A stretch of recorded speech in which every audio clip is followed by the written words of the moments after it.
Hi అండి, అందరికీ నమస్కారం. ఈరోజు వీడియోలో గ్రామ వార్డు సచివాలయాలకు సంబంధించి రేషనలైజేషన్ ప్రక్రియ ఎంతవరకు వచ్చింది, అసలు రేషనలైజేషన్లో ఎవరు ఏ ఫంక్షనరీ ఎక్కడికి వెళ్తారు ఏంటి అనేది ప్రభుత్వం ఇచ్చిన జీవో నెంబర్ 3, 4లో ఏముంది విషయం అనేది ఈరోజు వీడియోలో తెలుసుకుందామండి.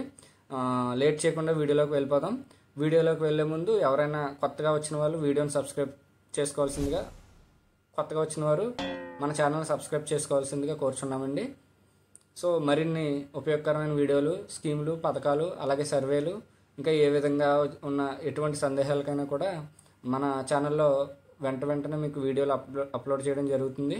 సో దయచేసి అందరూ కూడా మన ఛానల్ని సబ్స్క్రైబ్ చేసుకోవాల్సిందిగా కోరుచున్నామండి. లేట్ చేయకుండా వీడియోలోకి వెళ్ళిపోదాం. సో గ్రామ వార్డు సచివాలయ ఉద్యోగాల రేషనలైజేషన్ 2025 ద్వారా వారి నుంచి మంచి సేవలు పొందేలా ప్రభుత్వం ప్రణాళికలు సిద్ధం చేస్తుంది. కొన్ని చోట్ల ఎక్కువగా, కొన్ని చోట్ల తక్కువగా ఉన్న గ్రామ వార్డు సచివాలయ సిబ్బందిని రేషనలైజేషన్ ప్రక్రియ ద్వారా అందరికీ సమానంగా సర్దే విధంగా ఈ రేషనలైజేషన్ ప్రక్రియను ప్రభుత్వం ప్రారంభించింది. అయితే ముందుగా ఈ రేషనలైజేషన్ ప్రక్రియలో ఫంక్షనరీస్ని 2 రకాలుగా విభజించడం జరిగిందండి. అయితే అవి రెండు ఏంటంటే, ఒకటి general purpose functionaries, 2 specific purpose functionaries. ఈ జనరల్ పర్పస్ ఫంక్షనరీస్లో ఎవరెవరు వస్తారు అంటే, ఈ జనరల్ పర్పస్ ఫంక్షనరీస్లోకి అదే విలేజ్ పరిధిలో అయితే panchayat secretary, digital assistant, welfare and education assistant, గ్రామ మహిళా పోలీసు వారు వస్తారు. ఈ నలుగురు కూడా జనరల్ పర్పస్ ఫంక్షనరీ కేటగిరీలోకి వస్తారండి. అదే పట్టణ ప్రాంతాల్లో అయితే ఆ నలుగురు ఎవరెవరు వస్తారంటే, ward administrative secretary, ward education and data processing secretary, ward welfare and development secretary, అలాగే వార్డు మహిళా సంరక్షణ కార్యదర్శి. ఈ నలుగురు వార్డు పరిధిలో జనరల్ పర్పస్ కేటగిరీలోకి వస్తారండి. అదేవిధంగా టెక్నికల్ ఫంక్షనరీస్ ఎవరు వస్తారు, మిగిలిన ఎవరైతే ఉన్నారో వాళ్ళందరూ కూడా టెక్నికల్ పర్పస్ ఫంక్షనరీస్లోకి వస్తారండి. అంటే స్పెసిఫిక్ పర్పస్ ఫంక్షనరీలోకి వస్తారు మిగిలిన వాళ్ళందరూ. సో విలేజ్ పరిధిలో అయితే విలేజ్ రెవెన్యూ ఆఫీసర్, ఏఎన్ఎం లేదా health secretary, survey assistant, engineering assistant, agriculture secretary, veterinary secretary, అలాగే ఎనర్జీ సెక్రటరీ అంటే ఎనర్జీ అసిస్టెంట్ విలేజ్లో. సో ఈ 7 కూడా గ్రామ సచివాలయం పరిధిలో స్పెసిఫిక్ పర్పస్ ఫంక్షనరీస్ అంటే మన భాషలో టెక్నికల్ ఫంక్షనరీస్ కింద వస్తారు. అదే వార్డు పరిధిలో అయితే ward revenue secretary, ward health secretary, ward planning secretary, ward amenities secretary, ward sanitation secretary, అలాగే వార్డు ఎనర్జీ సెక్రటరీ. ఈ 6 వార్డు పరిధిలో టెక్నికల్ పర్పస్ అంటే స్పెసిఫిక్ పర్పస్ ఫంక్షనరీస్ లిస్టులోకి వస్తారండి. సో ముందుగా ఫస్ట్ రేషనలైజేషన్ ప్రక్రియ స్టార్ట్ చేయకముందు ఈ సెక్రటరీస్ని 2 రకాలుగా విభజించడం జరిగిందండి. సో ఈ రెండింటిని ఎవరిని ఏ విధంగా పంచాలి ఏంటి అనేది మనకి జీవో నెంబర్ 3 ద్వారా ప్రభుత్వం స్పష్టమైన ఆదేశాలు జారీ చేయడం జరిగిందండి. ఈ జీవో నెంబర్ 3లో ఏం చెప్పారు, ఈ జీవో నెంబర్ 3 ప్రకారం మనకి కేటగిరీ A, B, C కింద సచివాలయాల్ని కేటగరైజేషన్ చేయడం జరిగిందండి. ఈ ABC అనేది కేటగరైజేషన్లో పాపులేషన్ ఆధారంగా కేటగరైజ్ చేశారండి. ఈ కేటగరైజేషన్ ఎలాగంటే, ఏ కేటగిరీ వచ్చి బిలో 2500 పాపులేషన్, బిలో 2500 పాపులేషన్ ఉన్న సచివాలయాలన్నింటికి కూడా ఈ జనరల్ పర్పస్ ఫంక్షనరీస్ని 2 కేటాయిస్తారండి. అలాగే బి కేటగిరీలో 2501 నుంచి 3000 లోపు మధ్యలో, 2500 నుంచి 3500 మధ్యలో 3 ఫంక్షనరీస్ని కేటాయించడం జరిగిందండి. అదే సి కేటగిరీలో 3500 పైన ఉన్న వారికి 4 కేటాయించడం జరిగిందండి. ఇది జనరల్ పర్పస్ ఫంక్షనరీస్ నలుగురిని మ్యాక్సిమం 4, మినిమం 2 నుంచి మ్యాక్సిమం 4 వరకు కేటాయించారు. అలాగే స్పెసిఫిక్ పర్పస్ ఫంక్షనరీస్ అయితే ప్రతి సచివాలయానికి 4 ఉండేలాగా ఆదేశాలు జారీ చేశారు. సో మొత్తం మీద ఏ కేటగిరీకి 6 వస్తారు, బి కేటగిరీకి 7 వస్తారు, సి కేటగిరీకి 8 వస్తారండి. ఇది 6 నుంచి 8 వరకు మాత్రమే సచివాలయాలు కేటగరైజేషన్ చేసి ఇవ్వడం జరిగింది. అయితే ఎవరు దేనికి వెళ్తారు, ఏ పాపులేషన్కి ఎవరెవరు వెళ్తారు ఏంటి అనేది జీవో నెంబర్ 3 అయితే పర్టికులర్గా జనరల్ పర్పస్ ఫంక్షనరీస్ని స్పష్టత ఇచ్చేశారు. అయితే స్పెసిఫిక్ పర్పస్ ఫంక్షనరీస్కి ఎవరిని ఎక్కడ ఇవ్వాలి ఏంటి అనేది మనకి తదుపరి ఆదేశాలు జారీ చేస్తామని చెప్పారు. అదే అనుకున్న విధంగా జీవో నెంబర్ 4లో అది కూడా క్లారిటీ ఇవ్వడం జరిగిందండి. సో అయితే జీవో నెంబర్ 3లో ఏం చెప్పారు, జీవో నెంబర్ 3 మొత్తం జనరల్ పర్పస్ ఫంక్షనరీస్ గురించే ఉంటుందండి ఎక్కువగా. ఈ జనరల్ పర్పస్ ఫంక్షనరీస్ పాపులేషన్ ప్రకారం ఇవ్వడం జరిగింది. సో కేటగిరీ ఏలో విలేజ్లో అయితే పంచాయతీ సెక్రటరీ కానీ డిజిటల్ అసిస్టెంట్ కానీ ఉంటారు. అలాగే వెల్ఫేర్ అండ్ ఎడ్యుకేషన్ సెక్రటరీ కానీ మహిళా పోలీస్ కానీ ఉంటారు. అంటే వాళ్ళిద్దరిలో ఒకరు కానీ ఈ ఇద్దరిలో ఒకరు కానీ ఉంటారు. అంటే ఇద్దరినే కేటగిరీ బిలో 2500 పాపులేషన్ కాబట్టి ఈ నలుగురిలో ఇద్దరే ఉండాలి. ఆ ఇద్దరు ఎవరు ఉండాలనేది అక్కడ నిర్ణయించడం జరిగింది. అలాగే వార్డు పరిధిలోకి వచ్చేసరికి వార్డు అడ్మినిస్ట్రేటివ్ సెక్రటరీ కానీ ఎడ్యుకేషన్ సెక్రటరీ కానీ లేదా వెల్ఫేర్ సెక్రటరీ కానీ మహిళా పోలీస్ కానీ సో అలా ఇవ్వడం జరిగింది. అలాగే ఇందులో ఎనెక్సర్ 1Aలో క్లియర్గా ఏ సచివాలయంకి ఏంటి అనేది కూడా సచివాలయంలో ఆ ఫంక్షనరీ డిజిగ్నేషన్ కూడా మెన్షన్ చేయడం జరిగింది. అది మనం తర్వాత వీడియోలో చూద్దాం. ముందు క్లియర్గా చూద్దాం. 2500 నుంచి 3500 పాపులేషన్లో విలేజ్లో అయితే పంచాయతీ సెక్రటరీ ఉంటారు, డిజిటల్ అసిస్టెంట్ ఉంటారు పక్కగా, అలాగే వెల్ఫేర్ అండ్ ఎడ్యుకేషన్ అసిస్టెంట్ కానీ మహిళా పోలీస్ కానీ ఉంటారని చెప్పారు. అలాగే వార్డులో అయితే ward administrative secretary, education secretary, welfare secretary కానీ మహిళా పోలీస్ కానీ ఉంటారని చెప్పారు. మీకు వీడియోలో జీవో కూడా చూపిస్తున్నాను చూడండి.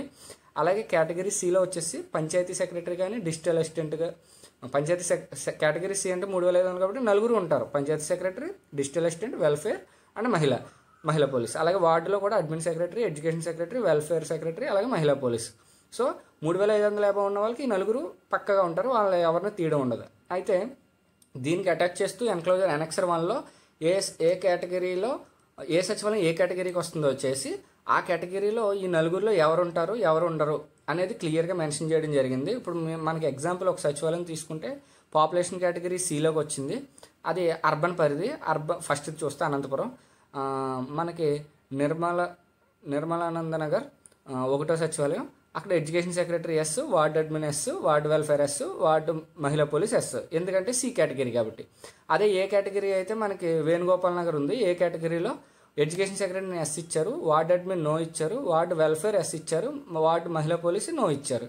సో అలాగే ఏబిసి కేటగిరీలో ఏ సచివాలయంలో ఎవరు ఉంటారు ఏంటి అనేది ప్రభుత్వమే దిశానిర్దేశం చేసేసి మనకి ఎనెక్సర్ 1 ఇచ్చేయడం జరిగింది. సో ఇది జీవో నెంబర్ 3లో ఏ సచివాలయంకి ఈ జనరల్ పర్పస్ ఫంక్షనరీస్ ఎవరు వెళ్తారనేది క్లియర్ కట్గా ఇవ్వడం జరిగిందండి. సో ఇప్పుడు జీవో నెంబర్ 4 ప్రకారం మనకి టెక్నికల్ ఫంక్షనరీస్ ఎవరైతే ఉన్నారో వాళ్ళని ఏ విధంగా కేటగిరీ చేయాలి, ఎవరు దేనికి వెళ్తారనేది కూడా క్లియర్ కట్గా ఇవ్వడం జరిగింది. సో జీవో నెంబర్ 4 జరిగే కంటే ముందే ప్రతి మండల పరిధిలోని మున్సిపల్ కమిషనర్స్, ఎంపీడీఓ ఆఫీసుల్లో మనకి క్లస్టర్స్ అనేవి ఫామ్ చేయమని ఆదేశాలు జారీ చేశారండి. ఆ క్లస్టర్ ఫామ్ చేసిన దాని ప్రకారం 2 లేదా 3 సచివాలయాలు కలిపి జాగ్రఫికల్గా పక్క బేస్ చేసుకుని 2 సచివాలయం క్లబ్ చేసి ఒక క్లస్టర్ విధానం కింద తీసుకురావడం జరిగింది. దాని ప్రకారం మొత్తం ఎంటైర్ స్టేట్లో 15,004 విలేజ్ వార్డ్ సెక్రటేరియట్స్ ఉంటే వాటిని 7,715 క్లస్టర్స్ కింద ఫామ్ చేయడం జరిగి డిస్ట్రిక్ట్ కలెక్టర్స్ కూడా కన్ఫర్మ్ చేయడం జరిగిందండి. ఈ 7,715ని బేస్ చేసుకుని ఈ టెక్నికల్ ఫంక్షనరీస్ని సెపరేట్ చేస్తూ నిన్న రాత్రి జీవో నెంబర్ 4 ఇవ్వడం జరిగింది నిన్న. సో దీని ప్రకారం విలేజ్ సెక్రటేరియట్స్లో అయితే ప్రతి సచివాలయంకి ఏఎన్ఎం ఉంటారు. అలాగే మనకి కానీ ఇంజనీరింగ్ అసిస్టెంట్ కానీ ఎనర్జీ అసిస్టెంట్ కానీ ఎవరో ఒకళ్ళు ఉంటారు. అంటే ఒక క్లస్టర్లో 2 సచివాలయాలు ఉన్నట్లయితే ఒక సచివాలయానికి ఇంజనీరింగ్ అసిస్టెంట్ ఇస్తే ఇంకో సచివాలయానికి ఎనర్జీ అసిస్టెంట్ ఇస్తారు. అలాగే ఒక సచివాలయానికి విఆర్ఓని ఇస్తే ఒక సచివాలయానికి సర్వే అసిస్టెంట్ని ఇస్తారు.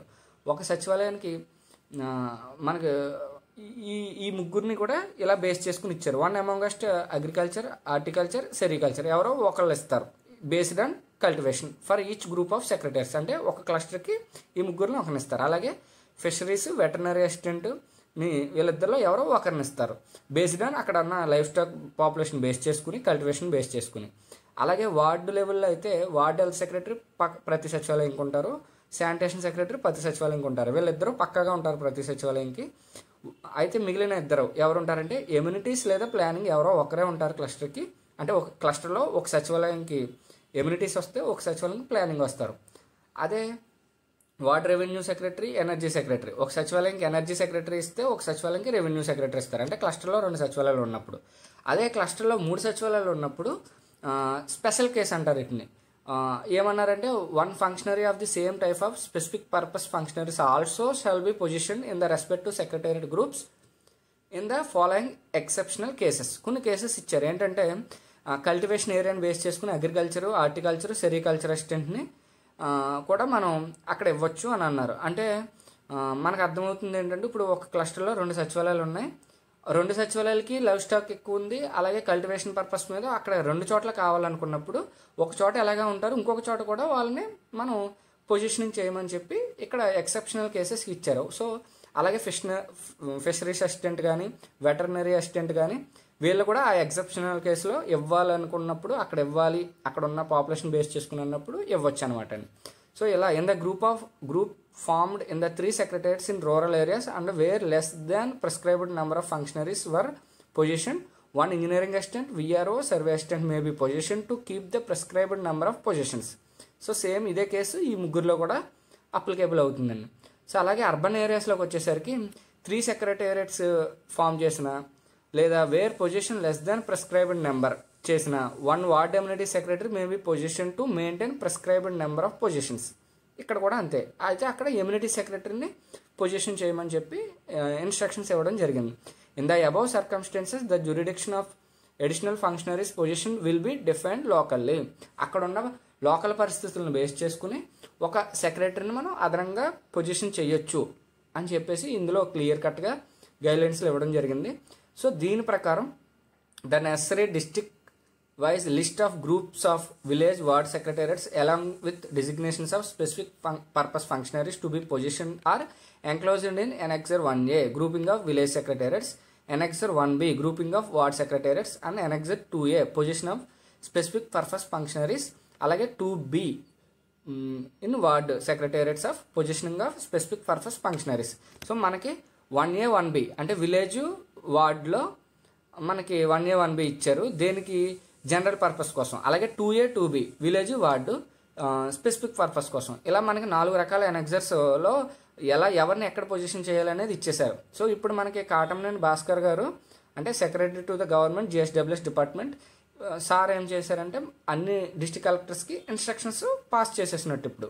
సో ఇప్పుడు ఆయా కలెక్టర్స్ మనం ఈ లిస్ట్ని బేస్ చేసుకుని ఏ సచివాలయానికి ఏ డిజిగ్నేషన్ ఉండాలి ఏంటనేది సర్దుబాట్లు చేసి ఫైనల్ లిస్ట్ అనేది పైకి పంపించడం జరుగుతుందండి.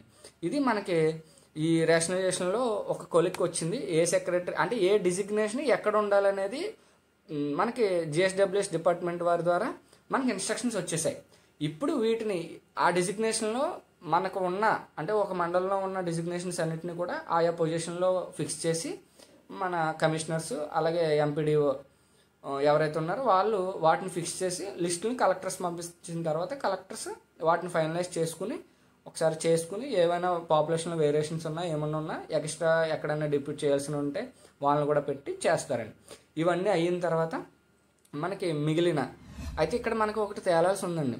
సో డెసిషన్ అనేది ఎంపీడీఓస్ మున్సిపల్ కమిషనర్స్ ఆధీనంలో ఉంటుందా లేకపోతే ర్యాంక్ పరంగా విల్లింగ్నెస్ ఇస్తారా అనేది క్లారిటీ లేదు. కాకపోతే ప్రభుత్వం నుంచి మనకు వచ్చింది ఏంటంటే ఏ డిజిగ్నేషను ఏ సచివాలయంలో ఉండాలి అనేది ఫిక్స్ చేయడం జరిగింది. అక్కడ ఎవరు ఉంటారు ఏంటి అనేది మనకి కొంచెం క్లారిటీ వస్తుంది తదుపరి. మనం అనుకోవడం ఏంటంటే మనకి కలెక్టర్స్ ఫిక్స్ చేసేస్తారని అనుకుంటున్నాం. ఎందుకంటే ఇందులో మనకి వేరే డిపార్ట్మెంట్ మిగిలేది కొంతమంది ఉంటారు, పర్టికులర్గా స్పెసిఫిక్ ఫంక్షనరీస్ మాత్రమే మిగిలేది ఉంటుంది. మిగతా చోట్ల మ్యాక్సిమం మిగలడానికి ఏముండదు. ఒక సచివాలయం ఒక మండలంలో మిగిలితే అది పక్క మండలంలో సర్దడం జరుగుతుందండి. సో అంతే తప్ప మనం వేరే చోటకి వెళ్ళేది అంత ఏముండదు. మనకి టెక్నికల్ లేదా స్పెసిఫిక్ పర్పస్ ఫంక్షనరీస్ ఎవరైతే ఉన్నారో వాళ్ళలో మిగిలి ఉద్యోగులు సర్ప్లస్ ఉండి వేరే చోట తక్కువ ఉన్నారు కాబట్టి అక్కడ సర్దుబాట్లు జరిగిపోతాయి. అయినా మిగిలితే కనుక వారిని డిపార్ట్మెంట్ వైజ్ డిస్ట్రిబ్యూట్ చేయడం జరుగుతుంది. ఇదండి మనకి ఈరోజు వీడియో. సో మీకు ఏమైనా సందేహాలు ఉన్నట్లయితే కమెంట్ సెక్షన్లో కమెంట్ చేసినట్లయితే మాకు తెలిస్తే మేము మీకు వివరాలు అందజేయడం జరుగుతుంది. ఒకవేళ తెలియకపోతే ఇవన్నీ నోట్ చేసుకుని తదుపరి వీడియోలో చెప్పడం కానీ లేదా కమెంట్లో మీకు రిప్లై ఇవ్వడం కానీ జరుగుతుందండి. మాకు తెలియకపోయినా కూడా కనుక్కొని పై అధికారులను పై వాళ్ళని కనుక్కొని మీకు ఇన్ఫామ్ చేయడం జరుగుతుందండి. థ్యాంక్ యూ సో మచ్ అండి వీడియో చూసినందుకు. థ్యాంక్ యూ సో మచ్ అండి అందరికీ కూడా.